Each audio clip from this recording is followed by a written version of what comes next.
लोकसभा निवडणुकांमध्ये महाविकास आघाडीला मिळालेल्या यशामुळे उत्साहित झालेल्या उद्धव ठाकरे यांनी विदर्भातील पक्षाचा जुनं वैभव गाठण्यासाठी आणि महाविकास आघाडीत न बोलता मोठा भाऊ होण्यासाठी मिशन विदर्भ सुरू केलं आहे का?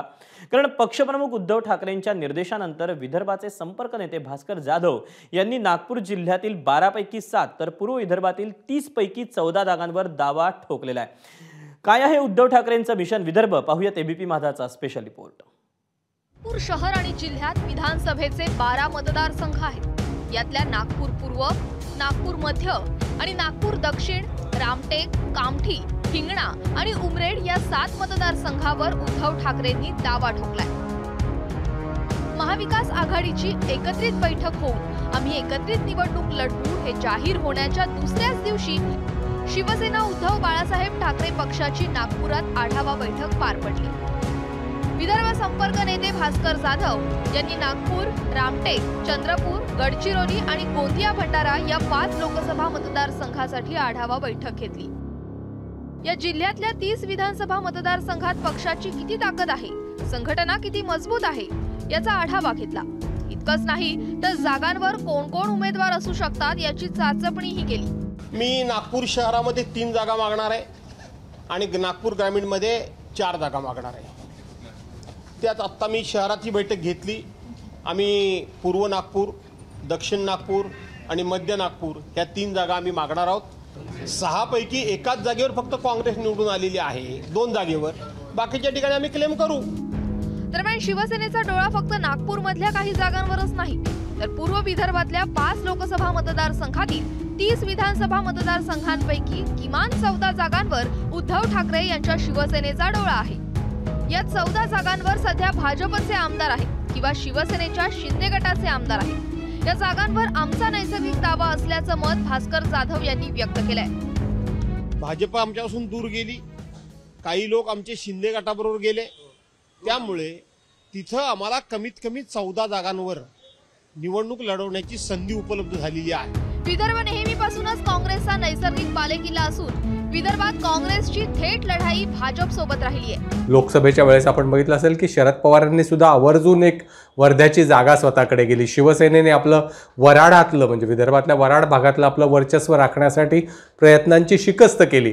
पुढच्या काळात सुद्धा जर आपलं टॅली महाराष्ट्रातली वाढवायची असेल तर विदर्भातलं यश अतिशय महत्त्वाचं असल्यामुळे मला वाटतं की आता हे आघाडीतले काँग्रेस तर तिथे मजबूत आहेच, परंतु शिवसेना आणि राष्ट्रवादी काँग्रेस पक्षही विदर्भात वेगळे एफर्ट्स घेताना दिसले तर आश्चर्य वाटायला नको।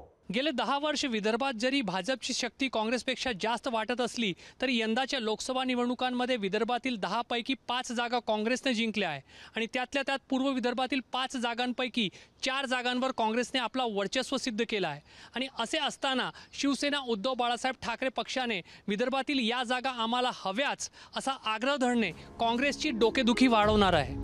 सध्या तरी काँग्रेसने या संदर्भात सावध प्रतिक्रिया देत पक्ष म्हणून उद्धव ठाकरे यांच्या शिवसेनेला आपला संघटन बळकट करण्याचा अधिकार मान्य केलाय। मात्र त्याच वेळेस काँग्रेस प्रदेशाध्यक्ष नाना पटोले यांनी अखिल महाराष्ट्र पक्ष म्हणून काँग्रेस हा उद्धव ठाकरे यांच्या शिवसेनेपेक्षा खूप पुढे आहे आणि जनतेचा पाठिंबा काँग्रेसलाच आहे याची आठवण करून दिली आहे। मधला 10-15 वर्षाचा काळ सोडला तर काँग्रेसच पूर्ण महाराष्ट्रात होतं। काँग्रेसला नुसतं विदर्भातच नाही तर काँग्रेसला मानणारा मोठा वर्ग महाराष्ट्रात आहे, हे कोणालाही नाकारता येत नाही। आणि त्याच्यामुळे जे रिझल्ट आले, जनतेने जो कौल दिलेला आहे तो कौल पण त्याच्यातला स्पष्ट होतो आहे। आमच्या सहकारी पक्षाबरोबर आम्ही बसून यावेळेस त्याच्यातला बरोबर मार्ग काढू। विदर्भात विधानसभेच्या 62 जागा आहेत। गेल्या 3 निवडणुकांमध्ये शिवसेनेची विदर्भातली कामगिरी कशी आहे बघा।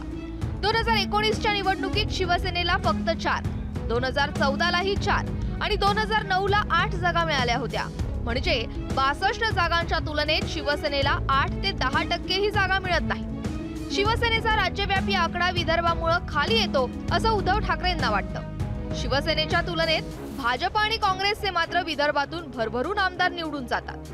भाजप तर नेहमीच निम्म्यापेक्षा जास्त जागा जिंकत आल्याचं दिसतंय। काँग्रेसलाही 62 पैकी कधी 15, कधी 10 तर कधी 24 जागा मिळत आल्या। अजून विधानसभा निवडणुकांना 4 महिन्यांचा कालावधी आहे। मात्र महाविकास आघाडीत खास करून उद्धव ठाकरे यांच्या शिवसेनेत लोकसभा निवडणुकांच्या जागा वाटपात झालेले वाद आणि सांगलीत झालेली मैत्रीपूर्ण लढत पाहता दोन्ही पक्षात विधानसभेचे जागा वाटप सलोख्यानं होईल याची शक्यता कमीच आहे. मुंबईहून वेदांत नेपसह रजत वशिष्ठ, एबीपी माझा, नागपूर.